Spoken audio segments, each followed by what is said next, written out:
मेरे प्यारे देशवासियों, आजादी के इस पावन पर्व की सभी देशवासियों को बधाई और बहुत बहुत शुभकामनाएं। इस कोरोना के कालखंड में लक्षावधि कोरोना वॉरियर्स, चाहे डॉक्टर हो, नर्सिस हो, सफाई कर्मी हो, एम्बुलेंस चलाने वाले लोग हो, किस किस के नाम गिनाऊंगा। उन लोगों ने इतने लंबे समय तक जिस प्रकार से सेवा परमो धर्मः इस मंत्र को जी करके दिखाया है, पूर्ण समर्पण भाव से मां भारती के लालों की सेवा की है, ऐसे सभी कोरोना वॉरियर्स को भी मैं आज नमन करता हूं। कोरोना वैश्विक महामारी के बीच 130 करोड़ भारतीयों ने संकल्प लिया, संकल्प आत्मनिर्भर बनने का। और आत्मनिर्भर भारत आज हर हिंदुस्तान के मन मस्तिष्क को में छाया हुआ है। आत्मनिर्भर भारत ये सपना संकल्प में परिवर्तित देख रहे हैं। आत्मनिर्भर भारत ये एक प्रकार से शब्द नहीं, ये आज 130 करोड़ देशवासियों के लिए मंत्र बन गया है। हमारे देश में अथाक प्राकृतिक संपदा है, क्या कुछ नहीं है। आज समय की मांग है कि हमारे इन प्राकृतिक संसाधनों में हम वैल्यू एडिशन करें, हम हमारे मानव संपदा में मूल्य वृद्धि करें, नई ऊंचाइयों पर ले जाएं। और हम देश में कब तक कच्चा माल विदेश भेजते रहेंगे, रॉ मटेरियल कब तक दुनिया में भेजते रहेंगे। और देखिए तो रॉ मटेरियल दुनिया में भेजना और फिनिश गुड को दुनिया से वापस लाना, ये खेल कब तक चलेगा। और इसलिए हमें आत्मनिर्भर बनना होगा। हमारी हर शक्ति पर वैश्विक आवश्यकताओं के अनुसार मूल्य वृद्धि करना है, ये हमारा दायित्व है। ये वैल्यू एडिशन करने की दिशा में हम आगे बढ़ना चाहते हैं। हम विश्व में योगदान करने के लिए हम आगे बढ़ना चाहते हैं। मेरे प्यारे देशवासियों, मैं जानता हूं जब मैं आत्मनिर्भर की बात करता हूं तब अनेक आशंकाएं प्रकट भी की जाती हैं। मैं इस बात को मानता हूं कि आत्मनिर्भर भारत के लिए लाखों चुनौतियां हैं, और जब विश्व स्पर्धा के मोड़ में हो तब तो चुनौतियां बढ़ भी जाती हैं। लेकिन देश के सामने अगर लाखों चुनौतियां हैं तो देश के पास करोड़ों समाधान देने वाले शक्ति भी है, मेरे देशवासी भी हैं जो समाधान का सामर्थ्य देते हैं। बहुत हो चुका है। आजाद भारत की मानसिकता क्या होनी चाहिए? आजाद भारत की मानसिकता होनी चाहिए वोकल फॉर लोकल। हमारे जो स्थानीय उत्पाद है उसका हमने गौरवगान करना चाहिए। हम अपनी चीजों का गौरवगान नहीं करेंगे तो उसको अच्छा बनने का अवसर भी नहीं मिलेगा, उसकी हिम्मत नहीं बढ़ेगी। आइए हम मिलकर के संकल्प लें। आजादी के 75 साल के पर्व की ओर जब कदम रख रहे हैं तब वोकल फॉर लोकल का जीवन मंत्र बन जाए और हम मिलकर के भारत की उस ताकत को हम बढ़ावा दे दें। भारत में परिवर्तन के इस कालखंड में रिफॉर्म्स के परिणामों को दुनिया देख रही है। एक के बाद एक दूसरे से जुड़े हुए हम जो रिफॉर्म्स कर रहे हैं उसको दुनिया बहुत बारीकी से देख रही है। और उसी का कारण है बीते वर्ष भारत में एफडीआई में अब तक के सारे रिकॉर्ड तोड़ दिए। फॉरेन डायरेक्ट इन्वेस्टमेंट अब तक के सारे रिकॉर्ड तोड़ दिए। बीते वर्ष भारत में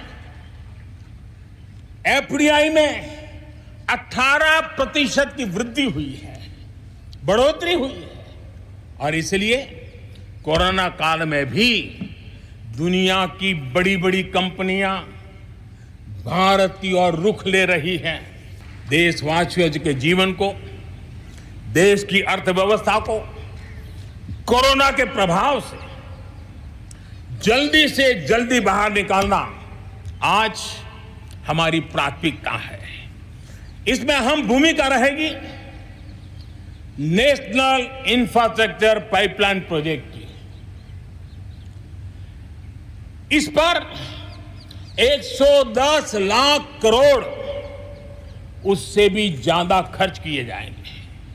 इसके लिए अलग अलग सेक्टर्स में लगभग 7,000 प्रोजेक्ट्स की पहचान कर ली गई है। इससे देश के ओवरऑल इंफ्रास्ट्रक्चर डेवलपमेंट को एक नई दिशा भी मिलेगी, एक नई गति भी मिलेगी। मेरे प्यारे देशवासियों, ये भी सही है कि विकास की इस यात्रा में भी हमने देखा है जैसे समाज जीवन में कुछ तबके पीछे रह जाते हैं, गरीबी से बाहर निकल नहीं पाते हैं, वैसे राष्ट्र जीवन में भी कुछ क्षेत्र होते हैं, कुछ भूभाग होते हैं, कुछ इलाके होते हैं जो पीछे रह जाते हैं। आत्मनिर्भर भारत बनाने के लिए हमारे लिए संतुलित विकास बहुत आवश्यक है और हमने 110 से ज्यादा आकांक्षी जिले आइडेंटिफाई किए हैं। उन 110 जिले जो एवरेज से भी पीछे हैं, उनको राज्य की और राष्ट्र की एवरेज तक ले आना है। सभी पैरामीटर में लेता है। वहां के लोगों को बेहतर शिक्षा मिले, वहां के लोगों को बेहतर स्वास्थ्य सुविधाएं मिले, वहां के लोगों को रोजगार के स्थानीय अवसर पैदा हो, और उसके लिए लगातार हमने इन 110 जिले जो हमारी विकास यात्रा में कहीं पीछे छूट गए हैं, उनको आगे ले जाने के लिए प्रयास कर रहे हैं। आप देखते हैं 2014 से पहले हमारे देश में 5 दर्जन पंचायतों में ऑप्टिकल फाइबर था। गत 5 वर्ष में 1.5 लाख ग्राम पंचायतों तक ऑप्टिकल फाइबर नेटवर्क पहुंच चुका है, जो आज इतना मदद कर रहा है। सभी पंचायतों में पहुंचने के लक्ष्य के साथ हमने काम शुरू किया था। जो 1 लाख पंचायतें बाकी हैं, वहां भी तेजी से काम चल रहा है, लेकिन बदली पड़ी हुई परिस्थिति में गांव की भी डिजिटल इंडिया में भागीदारी अनिवार्य बन गई है। गांव के लोगों को भी इस प्रकार की ऑनलाइन सुविधाओं की जरूरत बढ़ गई है। इसको ध्यान में रखते हुए पहले जो हमने कार्यक्रम बनाया था, हर पंचायत तक पहले पहुंचेंगे, लेकिन आज मैं आपसे बताना चाहूंगा कि अब हमने तय किया है कि सभी 6 लाख से ज्यादा जो हमारे गांव है, उन सभी गांवों में ऑप्टिकल फाइबर नेटवर्क पहुंचाया जाएगा। बदलती हुई टेक्नोलॉजी में साइबर स्पेस, ये हमारी निर्भरता बढ़ती ही जाने वाली है। लेकिन साइबर स्पेस में खतरे भी जुड़े हुए होते हैं, भली भांति दुनिया इससे अब परिचित है, और इनसे देश के सामाजिक ताने बाने, हमारी अर्थव्यवस्था और हमारे देश के विकास पर भी खतरे पैदा करने का ये आसान मार्ग बन सकता है। और इसलिए भारत इसमें बहुत सचेत है, भारत बहुत सतर्क है और इन खतरों का सामना करने के लिए फैसले ले रहा है। इतना ही नहीं, नई व्यवस्थाएं भी लगातार विकसित की जा रही है। बहुत ही अल्प समय में नई साइबर सुरक्षा रणनीति, इसका एक पूरा खाका देश के सामने आएगा। आने वाले समय में सब इकाइयों को जोड़ करके हम इस साइबर सिक्योरिटी के अंदर सबको एक साथ चलना पड़ेगा, उसके लिए आगे बढ़ने की रणनीति बनाएंगे। मेरे प्यारे देशवासियों, भारत में महिला शक्ति को जब जब भी अवसर मिले, उन्होंने देश का नाम रोशन किया, देश को मजबूती दी है। बेटियों में कुपोषण खत्म हो, उनकी शादी की सही आयु क्या हो, इसके लिए हमने कमेटियां बना की रचना की है। उसका रिपोर्ट आते ही बेटियों की शादी की उम्र के बारे में भी उचित फैसले लिए जाएंगे। हेल्थ सेक्टर में आज से एक बहुत बड़ा अभियान शुरू होने जा रहा है और उसमें टेक्नोलॉजी का भी बहुत बड़ा रोल रहेगा। आज से नेशनल डिजिटल हेल्थ मिशन उसका भी आरंभ किया जा रहा है। भारत के हेल्थ सेक्टर में ये एक नई क्रांति ले आएगा। इलाज में आने वाली परेशानियां कम करने के लिए टेक्नोलॉजी का बहुत सुविचारित रूप से उपयोग होगा। प्रत्येक भारतीय को हेल्थ आईडी दी जाएगी। ये हेल्थ आईडी प्रत्येक भारतीय के स्वास्थ्य खाते की तरह काम करेगी। आपके हर टेस्ट, हर बीमारी, आपको किस डॉक्टर के पास कौन सी दवा ली थी, उनका क्या डायग्नोसिस था, कब दी थी, आपकी रिपोर्ट क्या थी, ये सारी जानकारी इस एक हेल्थ आईडी में आपको समाहित की जाएगी।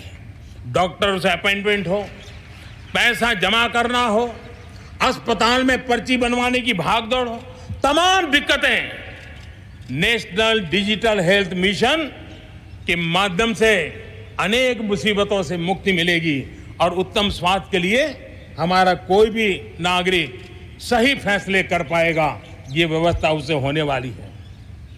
मैं आज देशवासियों को कहना चाहूंगा, देश के हमारे वैज्ञानिकों की प्रतिभा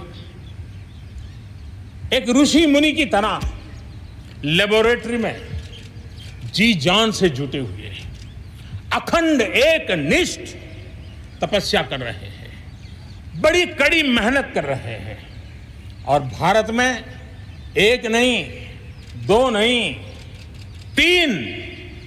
तीन वैक्सीन उसके टेस्टिंग के अलग अलग चरण में है। वैज्ञानिकों से जब हरी झंडी मिल जाएगी, बड़े पैमाने पर प्रोडक्शन होगा और उसकी तैयारियां भी पूरी तरह रेडी हैं और तेजी से प्रोडक्शन के साथ वैक्सीन हर भारतीय तक कम से कम समय में कैसे पहुंचे, उसका खाका भी तैयार है, उसका रूपरेखा भी तैयार है। आज भारत वन वर्ल्ड, वन सन, वन ग्रिड के विजन के साथ पूरी दुनिया में को खास करके सूर्य ऊर्जा के क्षेत्र में प्रेरित कर रहा है। रिन्यूएबल एनर्जी के उत्पादन के मामले में आज भारत दुनिया के 5 टॉप देशों में अपनी जगह बना चुका है। प्रदूषण के समाधान को लेकर भारत सजग भी है और भारत सक्रिय भी है। रक्षा उत्पादन में आत्मनिर्भर भारत के लिए बड़े कदम उठाए गए हैं। हाल ही में 100 से ज्यादा सैन्य उपकरणों के आयात पर हमने रोक लगा दी है।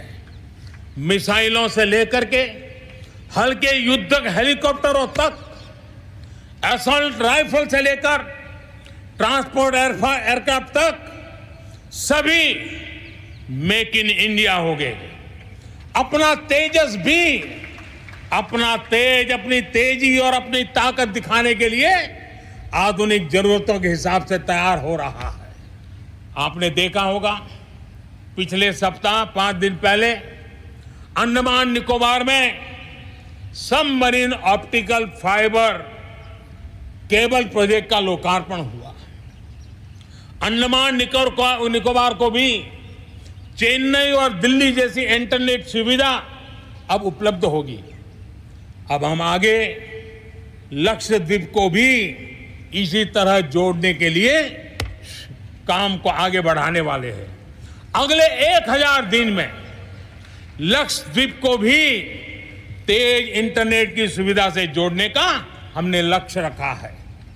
बॉर्डर और कोस्टल एरिया के युवाओं के विकास, उसको भी सुरक्षा को केंद्र में रखते हुए विकास के मॉडल की दिशा में हम आगे बढ़ रहे हैं और उसमें एक कदम एक बड़ा अभियान हम शुरू कर रहे हैं।